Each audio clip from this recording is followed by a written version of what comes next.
Another question is about the mentality we still have here in Romania. We are still promoting punishments or timeouts, rewards in schools, in kindergartens, and even some grandparents think it is better this way. Sure. My question is, how can we reduce the influence of these persons in the life of our child to be sure that he gets the strong emotional intelligence and he feels safe? Well, when you parent at home without punishment, when you stay very connected, warmly connected to your child, and you set the limit, but you do so with understanding, as we've been describing, the child learns emotional regulation faster. So when the child goes to kindergarten, the child is the one who is behaving better. The child is the one who is more able to follow the rules and less likely to hit the other child. So there's less punishment for that child, usually, because they're better able to regulate themselves. They may be angry at the teacher. They may be scared of the teacher. They may be worried when the teacher punishes another child, but they are not as likely to be punished themselves. And when they come home and they talk about it, the teacher was yelling at the other kids today. I feel so bad for David. He get yelled at and yelled at. And you can say, I know, it is so terrible. David doesn't deserve to get yelled at, no matter what. But he was bad, Mommy, he was bad. I hear you. Some children have a hard time cooperating at school or other times, but they still don't deserve to get yelled at. Do you think that helps David? When he gets yelled at, does he act better? No. Well, he doesn't deserve to get yelled at either. It would be better if the teacher knew a different way. So you are very clear. This is not the right way to do it. But what you say is, the teacher's in charge of her classroom. It's a hard job. She has to keep everybody in the classroom doing the right thing. And so this is the only way she knows. So this is what she does. So she's in charge of her classroom. We cannot change that. But you, how do you act? Are you able to cooperate with the teacher so that you aren't punished? Yeah, but she scares me. I know. You don't need to be scared, but I'm glad that you're able to cooperate with her, because then you don't get punished. That's good. So your child gets understanding for his experience, but he's more able to function in the classroom well. Now, grandparents are a little different, of course. I would say to grandparents, Mom, Dad, you had your chance. You raised me, and I love you very much, and I'm glad you raised me. And now I have to make my own mistakes. And that includes my own mistakes being a mom. And I believe that the best way to raise children, now that we have new research, new studies, we're using new ways. You know, they don't do things the way they used to in lots of areas. The hospital, now they know about germs. They wash their hands before they operate on people. You know what? They have new safety equipment on the airplanes. The airplanes are different than they used to be. There's all kinds of new research that shows better ways of doing things. And there's even new research, not just in medicine, but in psychology. And what we're learning is that children are better able to manage their feelings and therefore their behavior when we don't punish them. That's ridiculous. How will they learn? I hear you, Dad, that doesn't make sense to you. It's not how you were raised. But the research shows that when we understand them better, then they listen to us better and they cooperate with us better. So that's the way I'm parenting. And I can give you some books on it if you'd like to read them. No, I'm not reading that. Okay, but this is my son. This is my daughter. I need you, when you're with my children, I need you to not punish them. Just like I need you to not feed them Coca-Cola, which is not good for them. I need you to treat them in a way that's going to be good for them. But it's good for them to punish them when they're bad. You know what? That's what they used to think. Turns out it's not true. So if you're going to be with my children, which I want you to be because I love you so much and I want them to know you and to spend time with you, if you're going to be with my children, then I need to ask you certain things not to do. Please don't feed them cake all afternoon. Please feed them something healthy. Please don't spank them. Please try not to yell at them. And when they do something you don't like, say, that's against the rules. Why did you do that? And listen to what they say. And if you need to stop them, say, we'll talk about this with your mother when she gets here. And then when I get here, we will talk about it. I don't want them breaking your rules, but I don't want you punishing them either. Now, not all grandparents will respect this. They won't, but at least they hear you. And it is your right to ask that. It is your right. As the parent, you're the parent. Thank you. And my last question is a little bit personal. It's regarding my son, about obtaining cooperation and tantrums. I totally agree with the way you described cooperation in your book, and I try to be empathic with my child. But there are situations, for example, when I'm in a hurry or I have something important to do, and I cannot stop and be patient. And how do I handle those moments? For example, when we leave home, it's the most difficult situation when we leave home and I have to go to work on time. Again, if your car doesn't get a tune-up or an oil change and you don't fill it up with gas, when you're in a hurry to get to work, it's going to run out of gas on the road. That's the way it works. So children are the same way. So if you want your child to cooperate at those stress points, and the stress points are any transition. If you're transitioning the child from home to getting out the door, that's stressful. If you're transitioning the child, you've picked them up at school and you're trying to get them home, that's stressful.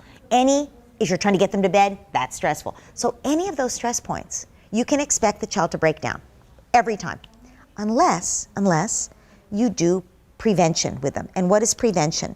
Preventive maintenance is when you connect warmly with the child and you help the child to laugh as much as possible, to play with them in a fun way physically that gets the child laughing, and if necessary, that the child gets a chance to cry. So how old is your son? 2 years old. Oh my goodness, he's 2 years old. So of course he has to cry because 2-year-olds need to cry a fair amount. Even 4-year-olds often need to cry. Even grown-ups need to cry sometimes. All grown-ups, men and women. So a 2-year-old needs to cry. So you would make sure, not that morning, but the night before, that if your 2-year-old is cranky and having a hard time, that you would hold your 2-year-old and say, you are having such a hard time. You don't want to have a bath. That's a transition point. They may be having a hard time about the bath. You don't want to have a bath. You don't want to put on your bed clothes to go to bed, your pajamas. I hear you. Oh, and your child, if you're sympathetic enough, might cry. If not, you can set a limit very kindly. You say, I know, but it's time for bed. I don't want to go to bed. I know, I hear you. Now, what does this have to do with the next morning? Because he is able to get that tension out the night before. And the next morning, he will be much more cooperative. But you would never just leave your 2-year-old to cry. You would always help him to cry. And if he says, no, don't hold me, you would say, okay, that's all right. I'm right here when you're ready for a hug. I'm right here. And when he cries and then he's like, you pick him up and you hold him.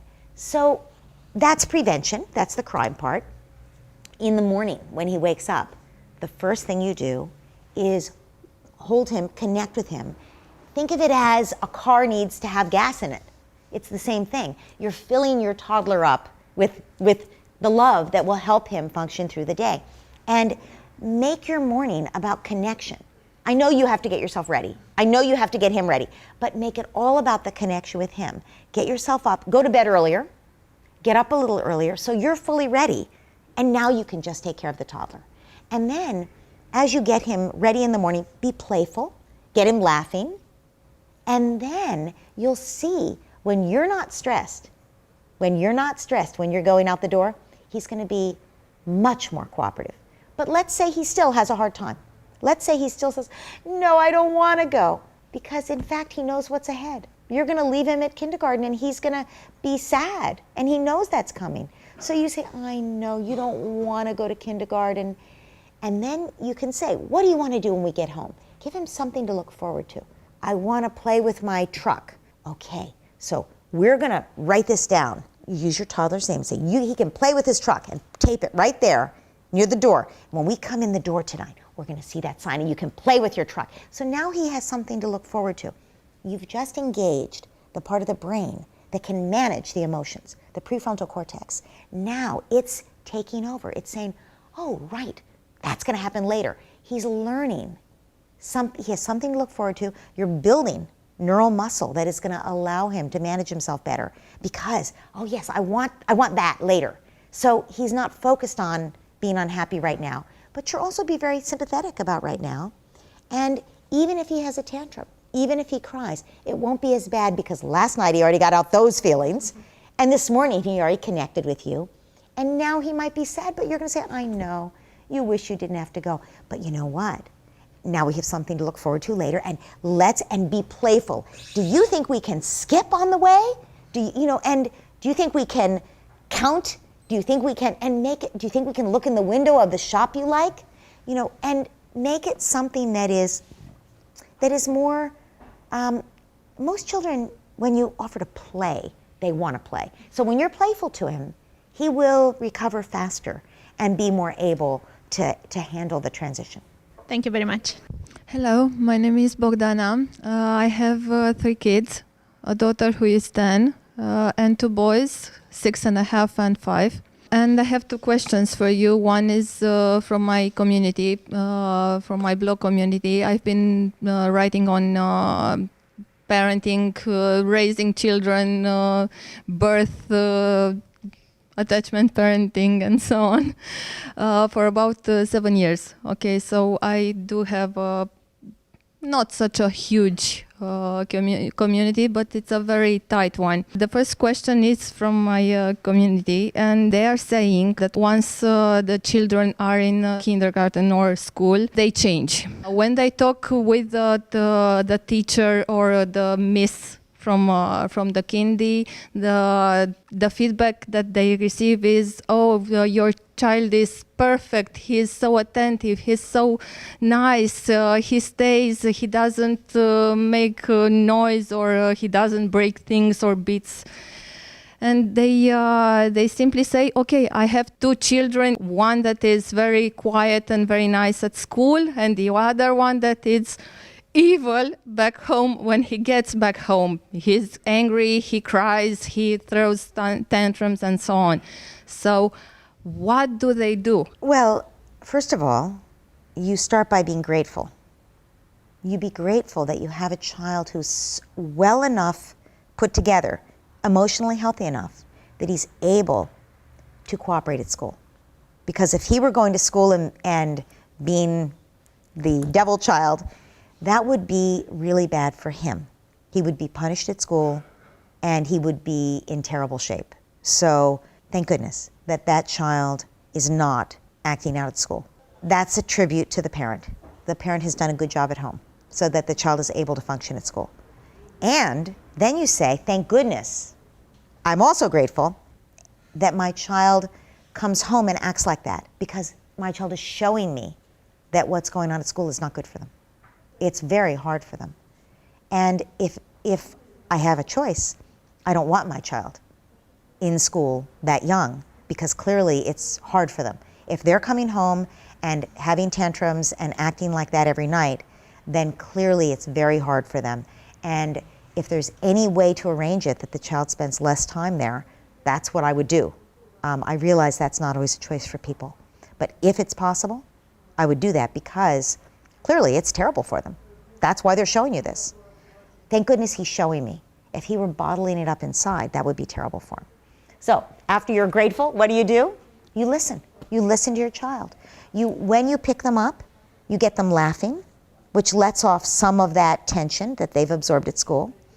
And the laughing makes it more likely that they will cry later, but better the crying than the anger. When children don't get enough laughter, they get angry more often. You don't want your child coming home being angry at you and at his brother.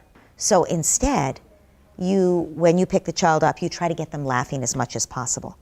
And then when you get them home, if they start to cry about something, you let them cry. You say, oh, I'm so sorry, you're having such a hard time. This isn't what you wanted, I hear you. It doesn't matter what they're crying about. Yes, it will be something silly. They will be overreacting. But that's because it's not about that. It's about school. And you know that. So you just say, you had a hard day, didn't you? Were things at school hard? No, things at school were okay. You know, but I don't like this. This is bad.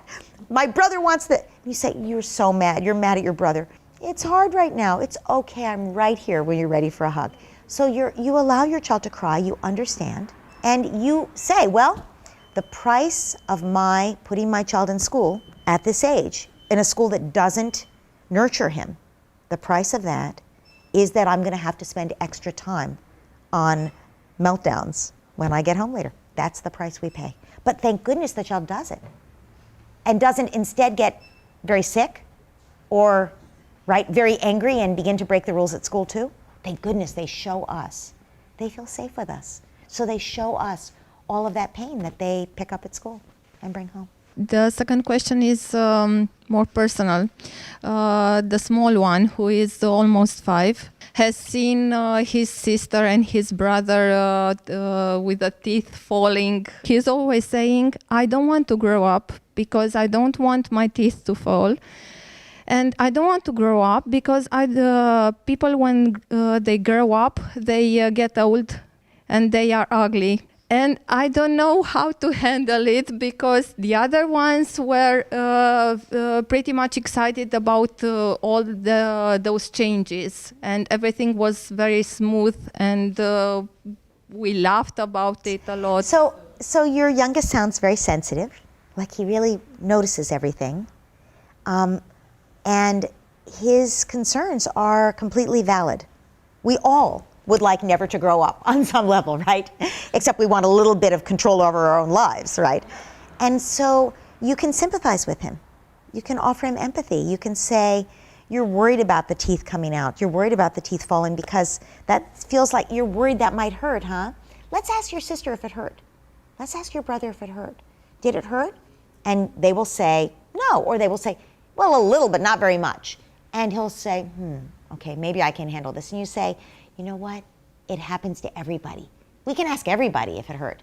And just ask lots of people. And what he'll learn is it happens to everybody. It's really okay. If it hurts a tiny bit. It's like just skinning your knee. It's really not a big deal. And he will, when it happens to him, he will be okay because you've prepared him. But you can always say, I hear you're worried. I don't think it'll be a big deal, but I hear you're worried. I'll help you. You always have help. Don't worry. When your teeth fall, I will be there with you. Don't you worry. I'll be there to help. Now, what if it happens at school and you're not there to help? You see, he'll come up and say, Mom, my teeth fell and you weren't there. Probably you will know in advance because it will be loose. But let's say that happens. You could say, oh my goodness, and I wasn't even there. How was it? What did you do? Oh, you took care of yourself. You did it. Yay. That's so great. So he learns he can handle things, even scary things. We can do hard things. We can do them, and our children can do them. And we can give our child the confidence that they can do hard things. And it's a hard thing when your teeth fall. It's okay. It's okay. Getting old, I would talk with your child about getting old as part of the cycle of life. And this is part of death, which we didn't really talk about explaining death to children. We talked about explaining news crises to children, but not death to children. And I would say, show them the tree. Oh, the tree has fallen down. It broke in the storm. Oh, trees grow. They're little tiny trees. They're little seedlings. They grow. They get bigger and bigger. And they last for a long time, 100 years, 200 years. But then in the storm, it came down. Even a very old tree. It had a long life. It had a good life. But no tree lives forever. Oh, the bird is dead. It cannot sing. No bird lives forever. That person is old. Sometimes that's what happens when people get old. Their hair gets white, their face doesn't look the same, they get wrinkles. No person lives forever. It's okay. You know what? You won't look like that for many, many, many years. You'll have a long time before that. And it is sad sometimes that we lose things as we get older. You won't be 5 anymore. But you know what? The great thing is there are things to look forward to about being 6 or about being 7. You know, it's very common for children to feel this way.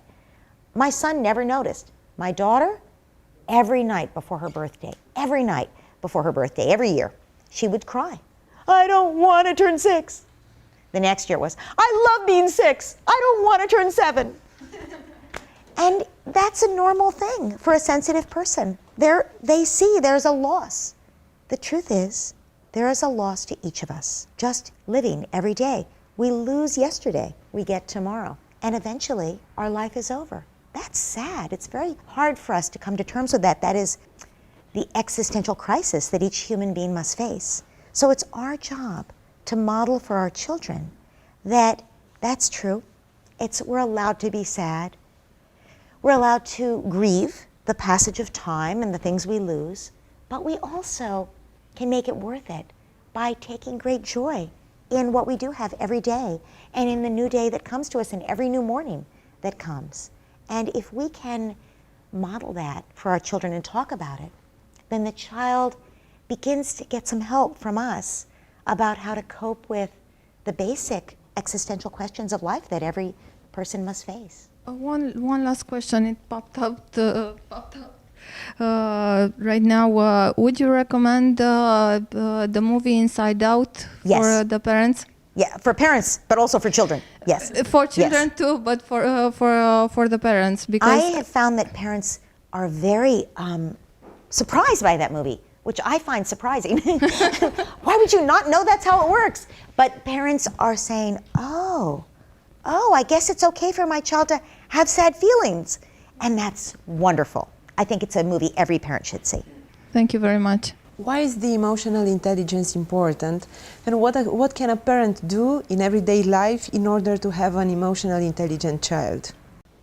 So emotional intelligence is important, studies have shown, because emotional intelligence actually is more important to a child's success in life than cognitive intelligence. So cognitive intelligence is being smart about information, being able to seek out and find and remember information. It's being smart about the way things work. It's being able to manage your money and read the bus schedule and get your work done for work. But it turns out that emotions play a role in all this. If you have no impulse control, you can't manage your money, and you can't get to the bus on time, and you can't get your work done at work and turn it in on time. So managing our emotions actually is more important to our success at school, in our jobs, in our marriages, in our parenting. So that's why emotional intelligence is important.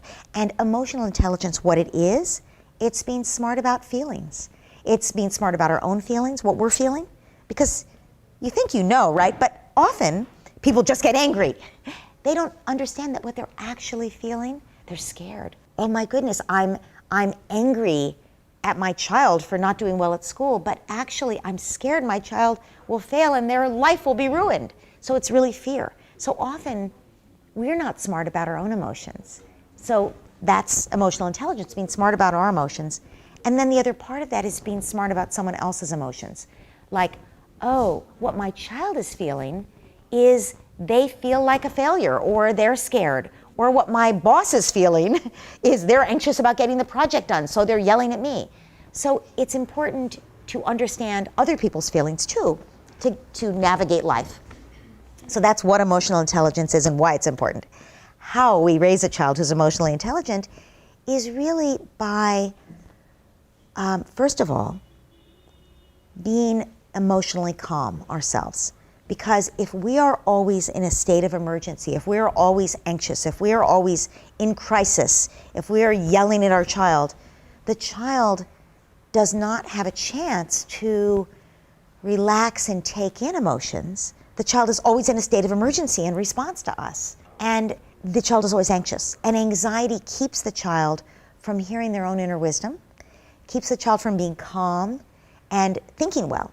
And so we will not have an emotionally intelligent child if we are too anxious. So the most important thing the parent can do is to work at staying calm and to work at feeling good and to work at being emotionally generous to the child so the child is allowed to be who they are and have the feelings they have. And that means the parent will be able to be responsive to the child's needs. So if the child needs comfort, the parent will comfort the child and not withhold it. If the child is angry, some parents say, don't be angry at me. Parents can't handle the child's anger.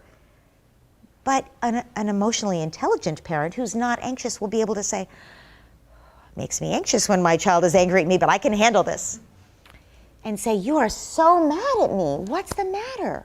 And the child will say, I'm mad because, whatever it is. You're always paying attention to my brother. You made me the food I hate for dinner. Whatever it is. You're sending me to school again. Whatever it is. You can hear the child and you can listen. And even if you don't change what you're doing, you're going to go to school, I'm sorry, but I hear you. Tell me more. What don't you like? How could we make that better? And you're maintaining a warm relationship with the child, and even when the child is angry, that warm relationship continues. You stay connected. So the most important thing we can do to raise an emotionally intelligent child is to return ourselves to calm when we get angry or upset or anxious, and then to warmly connect with the child.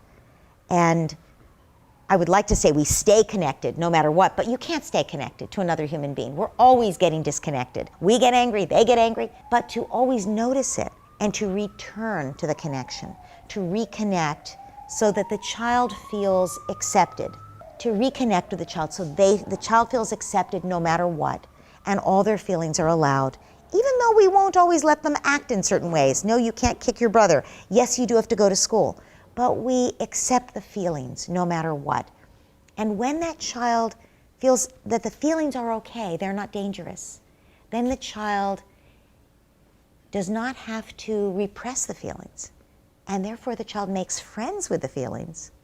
And the child is able to manage the feelings, to learn to manage the feelings. And once a child can manage their feelings, they can manage their behavior.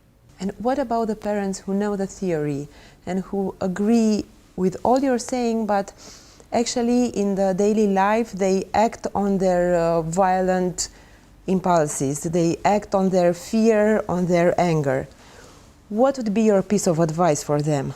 I would say, give yourself better support. So what that would look like, for instance, if you're getting so upset at your child that you're yelling or hitting, then I would say, what can you do to support yourself before you get to that point?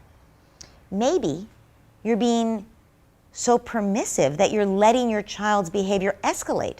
Maybe you need to stop the behavior before that. Maybe you need to start getting them to bed earlier at night so you have to go to bed!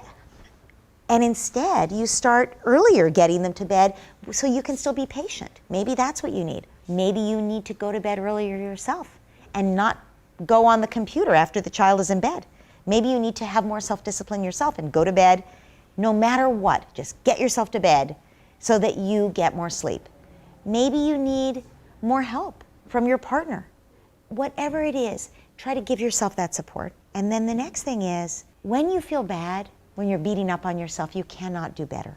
So you do need to have compassion for yourself. We all make mistakes. So to say, okay, the past is over. Today, I'm going to take it one step at a time. Do you have 12-step programs here? Not really.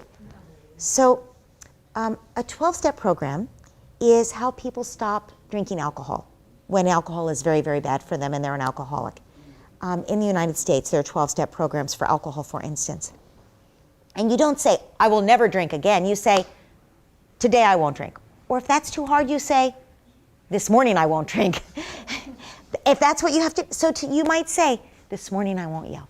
This morning I will not yell. And you say, what can I do instead? And you notice, you begin to take responsibility as the grown-up. Every one of us will go over the edge if our child pushes us too far. So it's your job, you're the grown-up, act like the grown-up, stay away from the edge, right? And we can do that, we can do this. It's hard. It's very hard if you were raised with hitting and yelling. But it is possible, one step at a time, to do it. And even though you make mistakes, maybe you got through the morning without yelling, yay! Give yourself that credit. And you yelled tonight, okay, tomorrow I'm gonna try all day. And just do it one step at a time. You will turn around in a year, you can. I have seen parents turn around in 6 months and they can't remember the last time they yelled. I've seen thousands of parents do it. But it's very hard work. And I think you need support. So what I say to parents is, this book, the whole first section of the book, is how to regulate your own emotions and how to stop yelling and how to stop hitting. And it gives you ways to act like the grown-up. Because the hard thing is, if you chose to have a child, you're the grown-up, they're the kid. And it's your job to be in charge of your own feelings and take responsibility. So it's very hard, but it is possible if you give yourself support. What about the parents who had a disrupted attachment with their parents? Because as we discussed yesterday, the nowadays generation of parents grew in a complicated historical era. We were born during communism, during dictatorship, and then there was the transition to democracy. And it was difficult for our parents. I think there are more chances to have a childhood with disrupted attachment. Yes. How can you heal? Because, I don't know, your biography, it shouldn't be your destiny, but still, there's a lot of work to do. So the research on this shows that if you do not reflect upon your past, you are doomed to repeat it. This is true. So we know that if your parents had a hard time and you grew up receiving that anxiety from them, that hard time, and they were not able to accept your feelings, whatever baggage your parents were carrying, if they didn't work on it, they were carrying it and you got handed that baggage and you're carrying it. And you will repeat it with your children if you don't reflect on it, examine it, come to terms with it. You're totally right. It shouldn't, it's not fair, but it is true. It will always work that way. Here's the good news. The good news is we can change that. So the way that you mentioned attachment, the way attachment security works, I can give an interview to any parent even before their child is born, even before they are pregnant. I can interview them and I could say to you, pretty good prediction here, pretty good certainty that your child will have whatever attachment security you have. Here's yours, that's what the child will have. But here's the good news.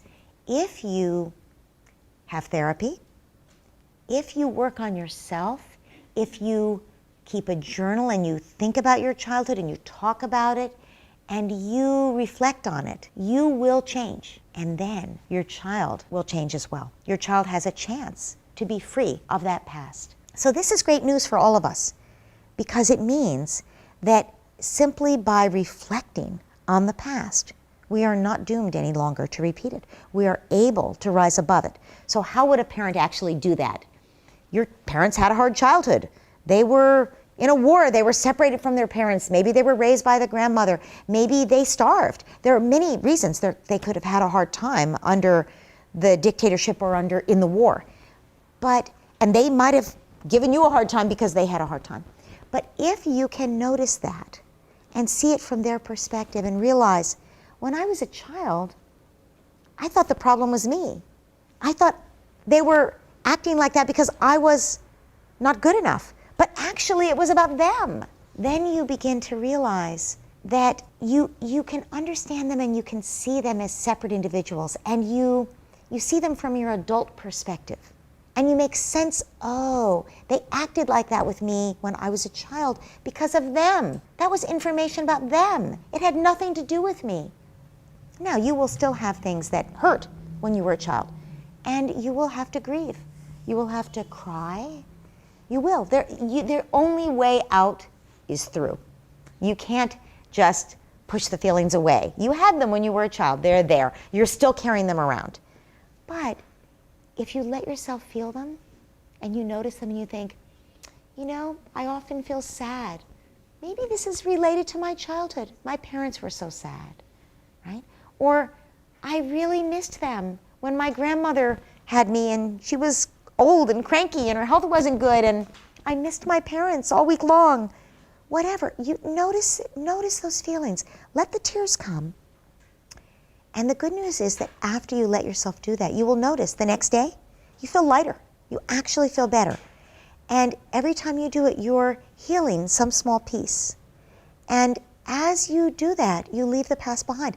Every time, you could think you're carrying heavy bags. Every time you do that, you're saying, I don't need that anymore. Okay, I see it. I'm looking at it. I'm feeling it. And you know what happens? It's like ashes. You thought it was this heavy rock, but in fact, as you let yourself feel it, it lightens and it crumbles, and it's just a shadow. It's gone. And you're able to have a little bit lighter bag after that. It really does work. So if you feel you can't do it yourself, I highly recommend therapy. But research has shown that even working by keeping a journal and talking to your friends will really help. Just thinking about the past. It's when we don't think about it that we're doomed to carry it with us. Do you think it's possible to fix your relationship with your parents when you're a grown-up? I think it's easier than as a child. I think it's very hard to do. I think we can all make it better. But here's the thing. Most of us, when we want to fix our relationship with our parents, we want them to be different. Here's how it would go. You would say, Mom, Dad, can I talk with you? You know, when I was a child, you were having a hard time, and often you yelled at me and you punished me and you hit me. That was hard for me. I carry a lot of pain there, and it makes me angry a lot today. I'm sad that that was the way my childhood was. I know you loved me, but it hurt when that happened. Now, when you say that to your parent, what do you want to happen? You want the parent to say, oh, my darling, I am so sorry that I did that. You did not deserve to be hurt, right? I wish I had had another way to handle it. I had just had a hard childhood myself, and I didn't know better. I am so sorry. Let me make it up to you. That's what you want. How often does that happen? Here's what usually happens. You're blaming me. You were a bad child. You deserved it. All right, I maybe the best that would happen is your parent might say, you're right, things were hard for me, and maybe I was a little impatient, and you know, it was a hard time. You don't understand. You don't understand what it was like. It was so hard for us. You should be grateful you had food, right? That's what they say. So the question is, how healing is that for you? You go to the parent and you open your heart and you say this, and you want your parent to apologize and to say, oh, my darling, you were the perfect child. Anyone would have been grateful to have you as their child. And most of the time they can't, because they're still wounded. They have not healed. They have not been able to do this work. Honestly, the bags that your parents in Romania are carrying from the war years and the dictatorship, I think it would take great courage to be willing to say, okay, let's open that up and look at what's in there that I'm carrying. You would be like, oh, it's so heavy, right? So it would take great courage for them to be willing to look at that. And most people are not. So when you ask if we could heal it, I think the answer is you can heal it in you. You can say to yourself, I'm going to understand my parents. I'm going to write a letter to my mother and to my father. Dear Dad, I know you had a hard time. I understand why. Things were so hard for you during this time, and I realize this. And when you were a boy, it happened like this, and that was so hard for you. I totally understand this. And I write a letter to your father as a small, dear 5-year-old dad. It was so, oh, I wish I could take care of you. You know, that's very healing actually for us, because we understand it's about them. It was never our pain to carry. It's this bag? Sorry, it's the past. It's not about me. And you can let that go by offering compassion to your parent as a child. That's very healing. And you can have the conversation. Oh, Mom and Dad, you can have that conversation, but don't expect much from them. If you go into it thinking, I need them to be a certain way, you won't get that. If you can be patient with them, and when they say, you should have been glad you got food, you would say, I hear you, it was really hard. I just wanted you to hear my perspective. If you can do that and retain your dignity, that might be healing. But you're not probably going to get them being able to apologize much. And we just have to offer them that compassion, because the truth is, Our priority is to break the cycle now for the future. That's our job. We cannot change the past. We cannot heal our parents. We can't. We cannot heal our parents. And that's not our job. Our job is to, in the present, take that baggage and say, my children are not going to carry this. I'm going to be a grown-up here. I'm going to do my own work. This is the baggage I was given. Stops here. Not going to my kids. That's our job. And my last question, what would you say to someone who says, I was punished, I was spanked, and look at me, I turned out fine? Is this a way to deny what happened to you, or this is a way to stop the cycle? Oh, that doesn't stop the cycle. Because the person who says I was punished and I turned out fine, what are they doing with their own child? They believe it's fine, so they're punishing. There's no stopping of the cycle there. They're basically saying, I am unwilling to look at how painful this was for me, and therefore, I am not taking responsibility for it. I'm going to pretend it doesn't exist. See all this baggage? I'm going to just put it right behind me, and I'm going to pretend it doesn't exist. Oh, I'm fine. I'm fine. And you know what? It gets handed off to their children. It's completely irresponsible on their part because they are afraid. And I can have compassion for them. I can say, I know it's scary to go back to think about your childhood and to feel how much that hurt you. It is scary. But you know, I have never seen a parent who was not hit themselves who hits their child. The people who hit their children got hit themselves. So where does violence come from? If it didn't hurt you, right? You know, then you think you can do it to your child. If you were not hit, you couldn't imagine hitting your child. So I think what I say to them is, here's the research. It shows that if you were hit as a child, your brain is different. Your brain is smaller. It's not as smart.